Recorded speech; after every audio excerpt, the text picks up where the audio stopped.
I'm Amy Voce, and you're listening to the Build Up podcast, brought to you by the Federation of Master Builders. Joining me in the studio are my trusty co-hosts, Aidan Cropper, who is Managing Director of FMB member company IPSUM UK, which is based in Nottinghamshire, and David Gutierrez, who is Director of Nest Building Group Limited, based in Surrey, both FMB member companies.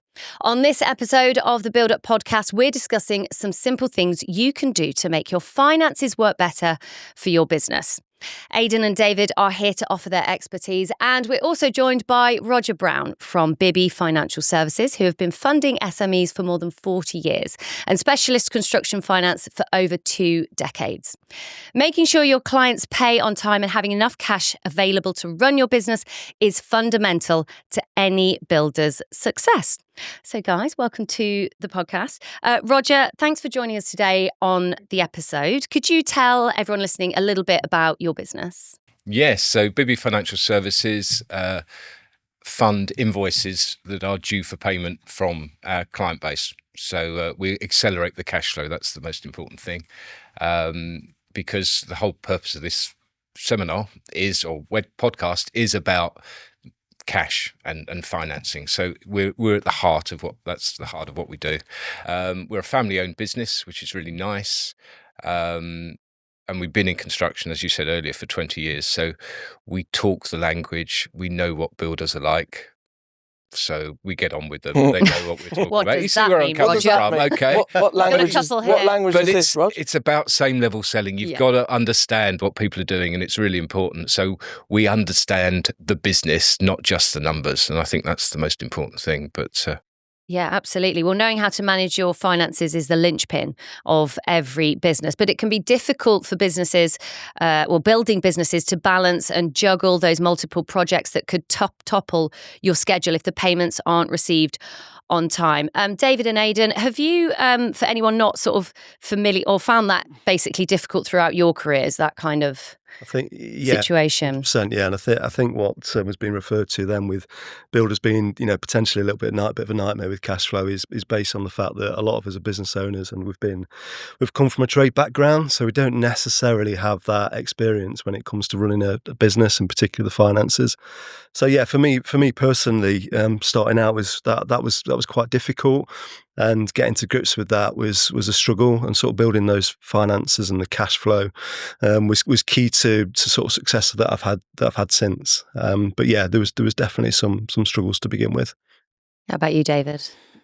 Well, yeah, probably a similar thing, I suppose, to Aidan. When you're starting up, you haven't got that much capital behind you. So I did get a loan from my dad. All right, that's to be honest with you, and that's how I started up, to have a bit of capital behind me. But right from the start, to be honest, I kind of managed my finances really well. So unfortunately, I didn't need someone like you, Roger. But I'm going to be honest with you, to echo what Aidan said, is that we know what builders are like. You might be very good with your hands, but not very good with running your business. Also, a lot of companies out there that are good rob Peter to pay Paul. That's language. That's the builder language. Yeah, is that you would basically use finances from that project to fund that project. Yeah.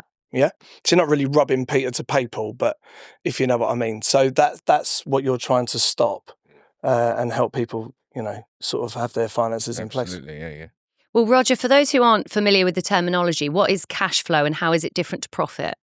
Profit means you're on the paper, you're making paper money, but actually cash is king. So I think what you've got to do is manage your outgoings so that they're they're higher than your incoming. You've got to make sure that you're having a positive cash flow. You're getting more money coming in than is going out, because you can be profitable, but if you've got no cash, it's like your blood supply running around your body. You're dead if you haven't got cash. And you can't pay people in bricks. Mm-hmm. You pay people in cash. Yeah. And that's the most important thing. And it's absolutely critical. It's the lifeblood of a business. And what sort of percentage would you be looking at to making sure that you've got that cash flow? In terms of on their turnover? Yeah. It really just depends. But I think it's a really good point, because I think a lot of clients perhaps chase turnover. when really they should be looking, are they making money? I mean, we were talking early, weren't we? Yeah, about absolutely. when you started off, you moved into a different sector because you thought that was where the big bucks were, but you're actually making less money doing that and generating less cash than doing what he was doing before. So I think that's the key aspect people have got to bear in mind. It's looking at that project. Is it actually generating cash? And is it a profitable cash? I think it's a massive part of where these building companies fail, actually. And when Roger and I and Aidan were talking, what happened with my experience was we targeted these very rich areas, big, massive projects. So the turnover was huge, but the profit margin was the same as when we were doing the small projects, like the single story extensions, the loft conversions, the hip to gable loft conversions, and all of that kind of stuff. So the turnover was great, but then you have to get more people to, on board, then vehicles, plant, etc., etc., etc. And yeah, you turn around after a couple of years and go, why did I do that? Yeah. I'm not making any more money. So yeah, I think the biggest thing as well is for me is actually tracking that, and it's really difficult because when you're starting out in business, you're trying to wear so many different hats as well, and finance is probably one of the things that is like almost the last on the list quite often. Yeah. And what you tend to find is that starts to slip. So from my perspective, I just used to keep things very, very tight in terms of what I used to take as a salary, and was trying to sort of fine margins within materials as well. But what Roger suggested with the invoicing finance is a really good option because it gives you that cash almost up front, and then allows you to build that cash flow up, which then you can invest into other things. So it's it's definitely a good option. Do you offer like a guideline to these potential customers, these builders that are going to borrow the money, let's say? Do you offer them a bit of support? Oh, absolutely. It's really important because our risk is not necessarily our clients, it's their customers. We want to know they're going to pay. So we'll do credit checks on them. And I have to say, if you know someone's working or a member of the FMB, that helps because you know that you have certain standards to just be a member of the FMB. So I think that's really important. But no, we're doing credit checks. We'll look at the contracts they're working on just to see exactly what the terms are. Most of the terms are horrible. Yeah. But as you've got to be aware of it. And I think a lot of builders perhaps don't look at that in enough detail. You were, again, talking about you changed a contract with someone recently that, because you dealt with them for ages, and then he's messed up, hasn't he, and been a real pain for you. Absolutely. And, if you're dealing with someone for a long time, you've still got to look at those contracts on an ongoing basis because things change. And I think it's really important that we do that. It's that old saying, you're only as good as your last job. Yeah. And you're only as good as sort of how you're dealing with that project, that particular client, and every client is different. But sort of also the guidance on these guys that are borrowing the money, which is a great thing, by the way. Cash is king. You're right in saying that. Is that would you sort of offer them a guideline on how to manage the project as well, because you want them good for it to get that money back so they can pay you back? One of the things we monitor on a regular basis is what we call the conversion of a contract. Yeah. So we want to see if people are submitting applications or final payments, whatever it might be, certified payments, we want to check that the cash that then comes in is pretty close to what they've actually asked for. So therefore we use quantity surveyors to help us look at the contracts initially, but also help with the ongoing process, because it's all about delivering what you say you're owed actually gets paid, because otherwise you're living in a false world if you're putting in applications that are totally wrong. So it's really important. So we give advice on that with our client managers who just deal with construction businesses. So it works well. So David and Aidan, you've touched on the cash flow problems you face. So what are the other things that you've done differently going forward? Like you say, you had those bigger contracts and then you realised the smaller jobs made more sense. So what do you do differently now to manage that cash flow in those situations? Basically, I do stay on top of the clients and payments a lot more. So I'm not as relaxed with don't worry about that. When you get some particular clients, you've got a good relationship, you're halfway through the project, and then they say, can't pay that. You sent the invoice, they've got the payment stages, they've had that from the beginning. But we do frequently get this, actually, where we get clients say, I'm really sorry, we can't pay that invoice tomorrow. So we give them like a 7-day leeway, for example. We'll send the invoice. Don't worry about paying that invoice for 7 days if it's a payment stage on a large project. And then they say that we haven't got the finances in place, so we need to move some money around. But they've had that time to do that. So trying to be a bit strict but nice with that, because you want to keep your relationship smooth and professional. But so staying on top of getting the money is very important. And also keeping an eye on how much we're spending on a project. So always sort of keeping tabs on, materials and labour time and all of that kind of stuff, is just tightening the belt a bit. And in this current climate, we have to. Yeah. So, Aidan? Everything Dave just said, but also I think from the get go, what we tend to do is just be really transparent with the pricing as well. So we do we have a spreadsheet with evaluation, essentially an application on it with all the different items. And then for each section of the build, so there can be 15, 20 items, and we do a percentage for each item and do an invoice based on. So we work on every fortnight, so there'll be percentage against that item that then gets paid at that point. And I think for me, it's worked really well because it's very clear. So when the invoice goes in, you've then got a sheet that's next to it that shows exactly what's been done. All those works have been done within those 2 weeks, and then they get paid up. It keeps our cash flow moving forward because it's every 2 weeks.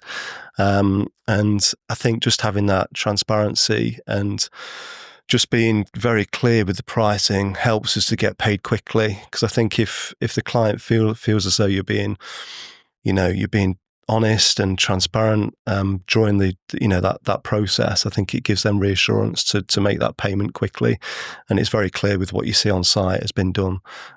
So that's been amazing for us. But yeah, same as David, we sort of regularly check material prices, because particularly on account as well, you haven't got time, you're just ordering materials, even down to a box of screws, you can be paying 3 times what you probably should be paying because the guys have just been and picked it up from the merchants and they're on the go. So sort of keeping track on things like that, there's little small margins everywhere that actually overall add up to quite a big percentage. And Roger, if you do get to that point where your cash flow dips into the negative, what can you do to help that? How can you help your cash flow? If there's anyone listening that's maybe feeling a bit panicked right now, what would be your first advice? You come and talk to me. All right. Well, of course. Because most clients or most builders are waiting for the invoice to be paid when it's due. Okay. And we all know what the main contractors are like in terms of, are they going to pay straight away? Are they going to take a while? Who knows, But we're giving them cash as soon as you raise the application or the invoice. So that makes a huge difference to cash coming in, because they can use that cash that we're giving them to make sure they're up to date with their suppliers, because you get brownie points if you're up to date with your suppliers. If you need a favour off a supplier because you've run out of bricks or whatever, and you say, look, I can give you some money now, you're more likely to get it than if you're going to pay on 30, 60-day terms. So all that sort of adds to the whole process. And I think it's important, I think, as well, that when you're raising applications or invoices, what you said, get them accurate, but also talk to people when you're sending them out. All right. Just not email, but actually talk to people and say, look, I'm sending this invoice through. This is the amount. So they're at least aware of it. And if they suddenly think, hold on, you're having a giraffe on that, that's just ridiculous, then at least you've got a problem. Because if you do have a problem with an invoice, you want it sorted as soon as possible, because otherwise it goes into a big accounts team. They go looking at it, and then it's a dispute and it goes on forever. So get the invoicing right early doors and move from there. I think that would be the biggest single advice I would give. And forecasting is essential, isn't it? Where should someone start with that? Where do you start? I think we made the comment earlier. A lot of builders are good at their trade, but actually running a business, and it applies to many other industries. It's not just building related. People grow and grow and grow their business and don't understand the ramifications of how they're growing.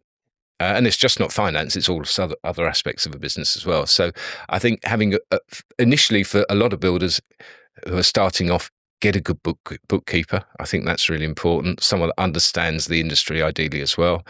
Your accountant should be able to help you with advice, but that will probably cost a bit of money. But the bigger you go and grow, the more you need that sort of support. Advice. You do need to look at your cash flow. You do need to understand what is due, automate your payments. You know, if you know this is what's going on, I think it's a really good idea for people to put money away for money that's due for tax or whatever it might be, because all very well thinking, oh, I've got loads of money and I'll go and buy another car. Actually, I forgot I've got to pay that. Yeah. I think Get a lot disciplined. of people do I think that. That's really important. Yeah, that's a great point. That with VAT, you know you've got to pay it, so put it away. Especially when you sort of make that transition as well, when you're going from, I mean, a lot of builders starting out won't be VAT registered. Then you make that transition and VAT reversal as well, which is coming to it now. That's it's all a bit of a headache, to be honest. Like I say, getting a bookkeeper is key. I think also the software helps a lot now. So we work off Xero, but this QuickBooks and Sage as well, and it's really good because you can just pull off a report, see where your cash flow's at. Whereas before, I was terrible. Like literally, I wouldn't have a clue. You know, you'd sort of have an idea of what was coming up and what was coming out, but obviously there's some stuff on account. You know, some stuff that's paid cash in terms of the cash account, and it's just very difficult. And then you've got wages and salaries and subcontractor payments and all the subscriptions. There's just so much that comes into it, and trying to manage all that is just almost impossible. So I think I've got a really good bookkeeper, an amazing accountant now, and as I say, the software is key. As long as you keep it up to date, it'll at least give you probably a 90% accuracy in terms of what your upcoming forecasts are. And we think having a good paper trail generally is good for a business in terms of when you're managing your invoices. Yeah. Because we're lending against them, we find that what we call the average debtor days, how long the clients actually take to get their money from their debtors, actually reduces by, I think the average is 5.2 days when people join us, because they're thinking about, I need this money. Yeah. You owe me it. Just remember, when you're a builder, you're not a charity. No. You're dealing with a debtor, and so many people use that terminology on a weekly basis. Come to us, say, I can't chase that debtor. They're my best friend. Yeah. Well, hold on, they owe you the money. You're not a charity, get it back. Yeah. So you've got to be quite, not aggressive, but you've got to be tough. Ruthless. If there is, professional. You might be ruthless, but I think ruthless. It's important to get that right, the balance right. You must chase your debt. If you don't chase it, as soon as the invoice, we said to earlier, get it checked almost before you send it out. You look for the and then as soon as it's arrived, when you say hi if you got subjects. it. You need to do those chasing, and it does make a lot of sense. Just got to stay on top of it. Communication. It's just, we could talk about, the paperwork is obviously very important, payment stages and schedule of works, transparent and all of that. But you've got to stay in good communication with a good client, and you can pick up whether there's going to be an issue. You can, if you're good at it, if you've been doing it for long enough, right? And that's obviously go with your gut feeling. Rog, you brought that up, mate, and you go with your gut feeling. And I think that is very important as well. I think something to add to that as well, we were discussing it earlier, is that as part of your service, you'll do a client check as well. Now, I hold my hands up. I don't think I've ever done one because, like you say, you go with your gut feeling, everything's transparent. And I've been. I would always say, never. If your gut says don't do it, then don't do it. All right, because you can't. You feel bad if you do go ahead and it goes wrong, and even though it might be not related at all. But knowing who is owing you money is really, really important. And a lot of people take out what we call bad debt protection or credit insurance to protect against that debtor going bust. Because if you do have a bad debt, can your business afford that hit? Yeah. And I think that's something people need to consider as well. And why would you not do the credit check? What does it involve for anyone who's unaware? It's just going through credit reference agencies to see what a credit rating is. But also, because we lend so much in the construction sector, we can see if a fairly big contractor is going through a bit of an iffy time, because we'll see their payment days going out. Whereas they used to pay regularly on 45 days, it's now 50, it's now 55. So we can actually pick that up and have a word with our clients and say, look, just to let you know, this one is not paying as quickly as it used to be. So there's been a few high-profile busts in the industry over the last few years. Yeah, there has been. Touch wood, we've been pretty good in helping our clients pre-notify that this might be where they are. So they've managed to get out of those contracts before it all went belly up, which I think is really important. But that's again, it's communication. But then, you know, obviously this comes at a price. So you're asking for a percentage, right? Everyone makes money. We have to make money to do what we do. So if I was thinking about using your services, I would have to think ahead, obviously, because if we're not putting that percentage on top of the project, we'd have to, right? Because if we're asking for the invoice up front, we're going to take a... You're borrowing money, so there's a cost, all right? We're not a charity either, so... I brought up the gremlin in the room or whatever, the fat elephant in the room. Oh, Roger. But, why, Roger? Yeah. Why are you not giving me any money? In your spare time, Rog. Yeah, I know. We want to look after each other, you know? But the most important thing is not the cost of our funding, it's the fact that you can actually grow. Because as your debtor ledger gets bigger, we give you more funding.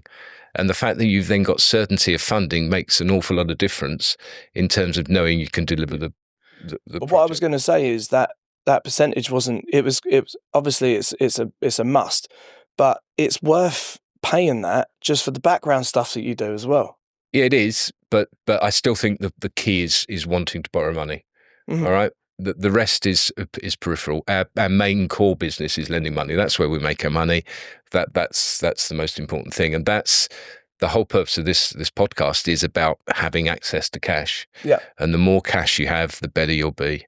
And it's, you know, I sometimes think I work in dreams because we make dreams happen for people because they've used our cash to make more money, and that will be something we're really proud of. You are right there, David. I think it's a massively beneficial sort of offering that you're offering. But I think the thing is, like you said about that margin and the percentage, I think you do have to factor that in because there's also there's things like material price rises, which are a nightmare. Which a couple of years ago, like sent businesses under. Even now, it's a nightmare. It's crazy. So trying to, and like you say, you might be quoting for a job in 3 months' time, 6 months' time, and then that job can last a year. So you can actually that's why you've got to avoid fixed price contracts as well, because we had a lot of clients a few years ago that were tied into fixed price contracts, and you look at how much the costs have risen.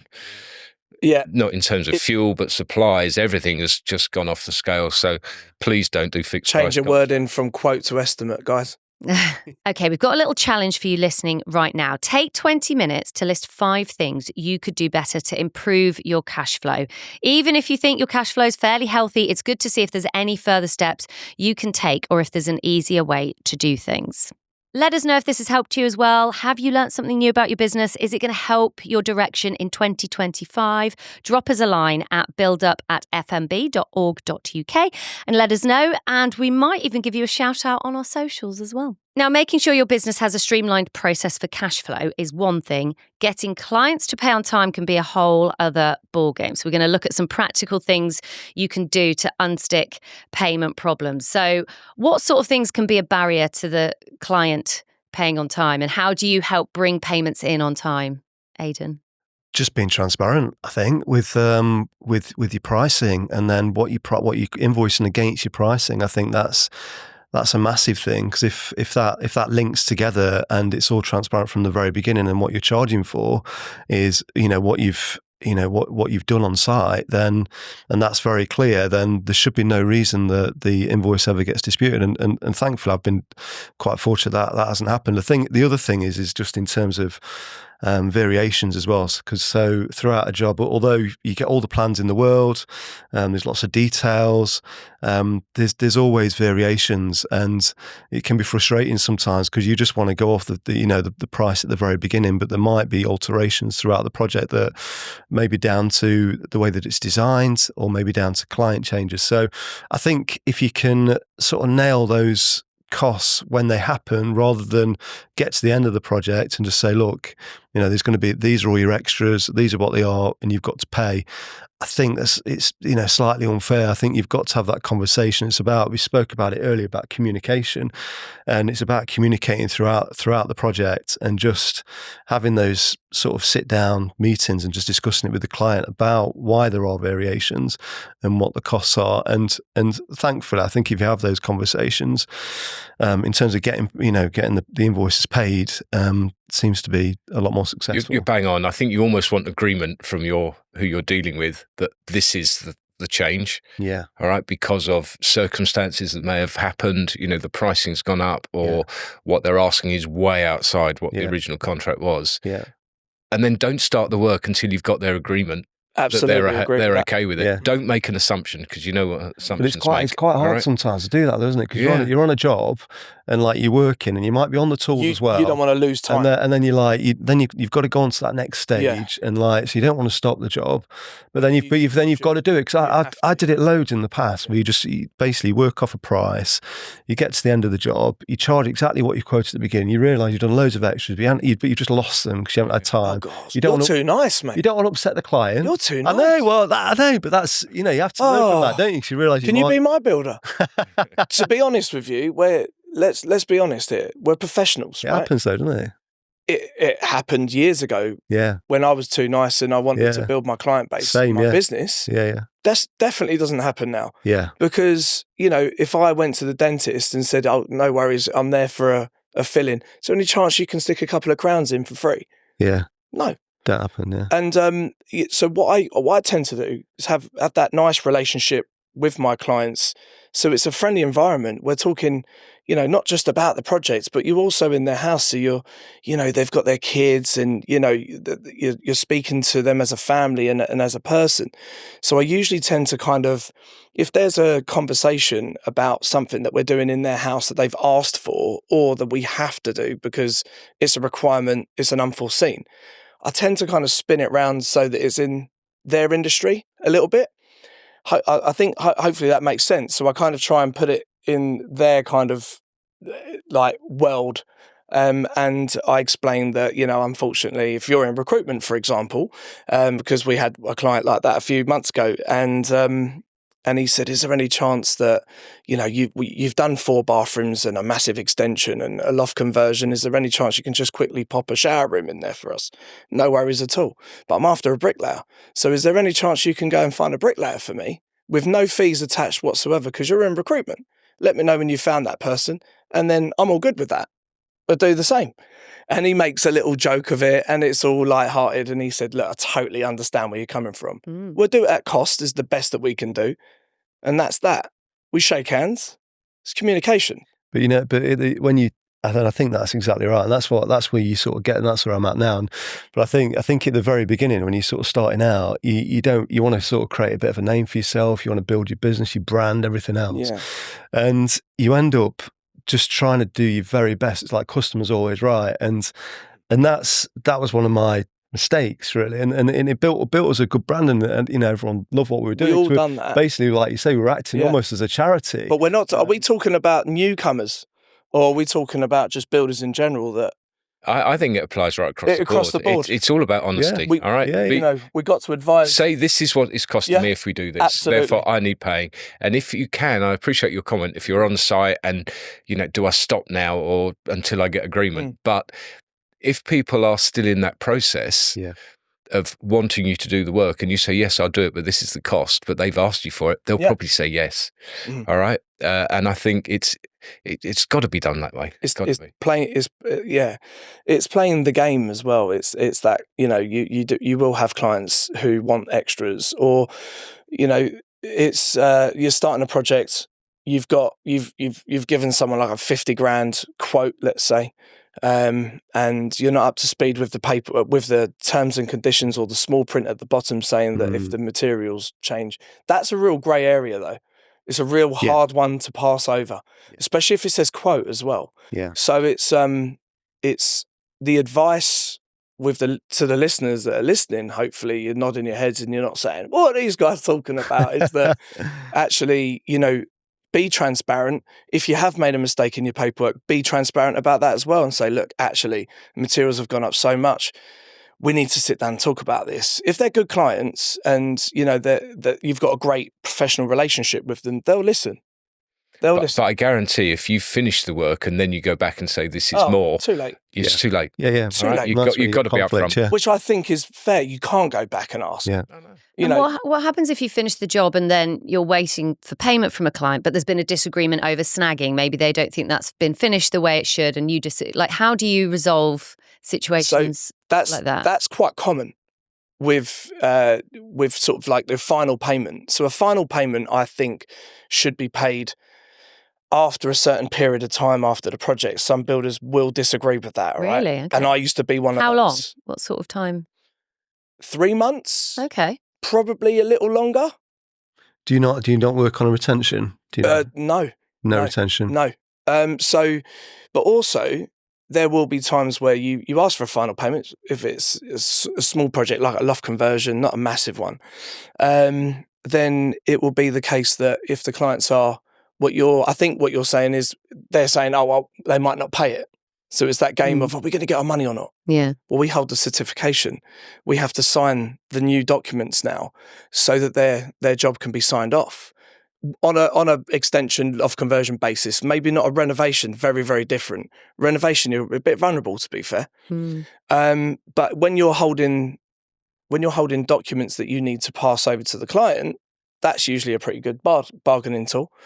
Not sort of advising you to use it as a bargaining tool at all, but it's, if you've done the work and everything's been signed off and you still haven't received your payment and that's what you want to receive that payment as soon as you finish that project, then you can say, that's no worries at all. Let us know when you've got the money and we'll let you know when we can sign. One piece of advice I could probably give as well, just in terms of what I've done with regards to my business is, basically, you're wearing all these hats, and sometimes you think, and my mindset was like coming off, being on the tools, is when you're at work, you're earning, and that's chargeable rate. So you basically charging for what you're doing.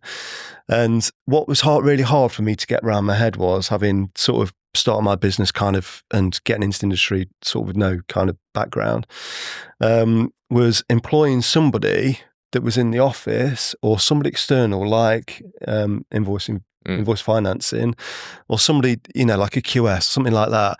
I couldn't get my head around how that would then make me money or make me more efficient because you're just so used to being on the tools, you're on a price, you get paid, you go home. And that's how your mindset works. So one of the best things that I ever did was firstly employ somebody in the office.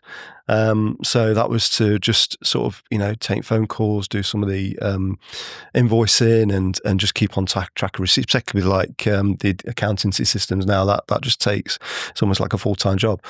Secondly, was to employ a part-time QS. So I've got a guy now who's been amazing, and he's come in and he really keeps on track of the valuations.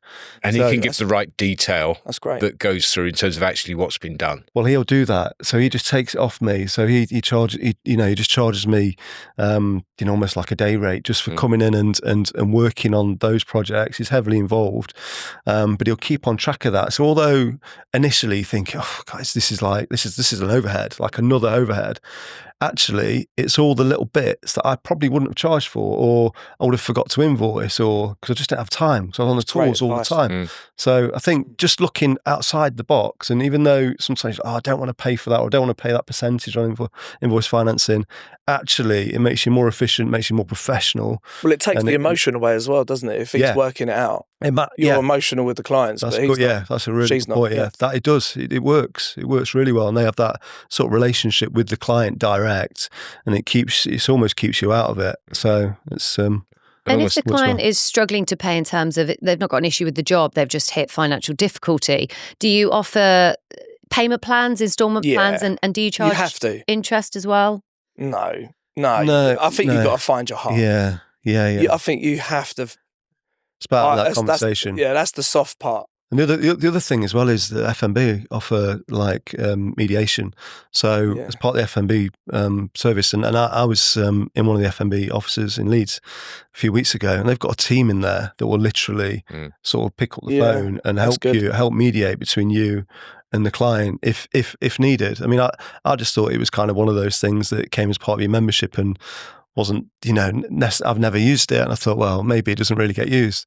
They're getting phone calls every day. They've got a big team in there that's just supporting. That's where you need process. someone that's almost independent of your business to do the chasing. Yeah. Because that adds a bit of, even if it just makes a difference when they're talking to someone that is a bit different. Yeah, absolutely. Yeah. Well, that's the investment that obviously you and I have, being members of the FMB. You don't realise how much you get. It's not just a badge on the van. Let's be honest. Yeah. We'll bring it up. You sometimes think it is, though, don't you? But there's honestly, more to it. Yeah, you get so much more out of that, which I think is fun. And I didn't know about them team of guys in Leeds, and I think that's fantastic. It was like literally a month ago. That's And I was well like, good. the phone was like ringing. There's a load of people sat there just dealing with those phone calls. So I had no idea. I just thought it was kind of just an add-on to the membership, but it's not. It's a fully fledged team within the FMB office. Well, when Bibby became a partner with FMB, it was based on the fact that they're just so professional in terms of how they do things. And I think, that's like how we operate. And if you can operate in the same way as well, it's a win-win all round, isn't it? It's not just, I like the line, not just a badge on the side of the van, It's look, because I've sat on the London board for 8 years or what have you, I got to know a little bit more about the FMB and what it offers. All right. And then you're invested. And then it's down to us. You're on the board up in the Midlands, Yorkshire and Trent. I don't want to say up north. Board, Everything's up north. That's Watford for me, right? So, but it's that kind of. Now we'll sit round, all us members. We'll sit round. There's 14 of us around a table, not around a little tiny table like this, and we'll talk about what's on offer and what we can do to help, and then we'll chat about what we've just spoke about. Finances, for example, and clients and what we can do to help and all of that. That's obviously sprung off maybe one of them conversations from the board. It's good to talk to your competitors as well, isn't it? Oh, because absolutely. You're all competing, but you learn off each other, and it's that makes it a win-win as well. You do learn. It's brainstorming. And it's important to know what other people are going through. Just one thing, just to add in terms of cash flow as well. I was speaking to a member which was a part of the FMB board, and he actually takes 10% deposit at the beginning of a project. 10%, wow. 10% nice. Project and 10% deposit, but then they get that back as part of their last valuation. And he says it helps him get the final payment because they get that deposit back that is on the 10%, and then obviously they'll do any adjustment at that point. But that's on an open book sort of contract. So it just something to thinking about the FMB conversations with other builders. But that helps with the snagging that you were talking about, isn't it? That's So as we just discussed, being a member of the FMB can help hugely with disputes, giving you business support like free contract templates and payment agreements, and offering FMB members and clients free and impartial disputes resolution. The disputes team can send members a deadlock pack to give to clients to explain the service. Well, that's it for today's episode. Thank you for joining us. Thank you, Roger, for coming on as our guest. Can you all tell us where we can find you? Plug your websites, your social handles. Aidan. Please give us a click on www.ipsumuk.com. And for Bibby, I'd go to Bibby FS, so that's as in financial services.co.uk/construction, because that's what we're here about. So we're delighted to hear from people. Best industry in the world. And David? Hashtag. nestbuildinggroup.com. Socials are on that. So to help your cash flow, the FMB has a free quotation template for you to use for your next job. Just go to fmb.org.uk/quote to download it, or find a link below. It's completely free for everyone. Or drop us a line at buildup@fmb.org.uk to let us know what you'll be doing to improve your cash flow. You might just get a shout out on the next podcast as well. Don't forget to hit like and subscribe, and make sure you press the bell icon to be notified when the next episode comes out. Join us on the next Build Up podcast, where we'll have more tips and advice. Thanks again to Roger for being with us today, and we'll see you on the next episode.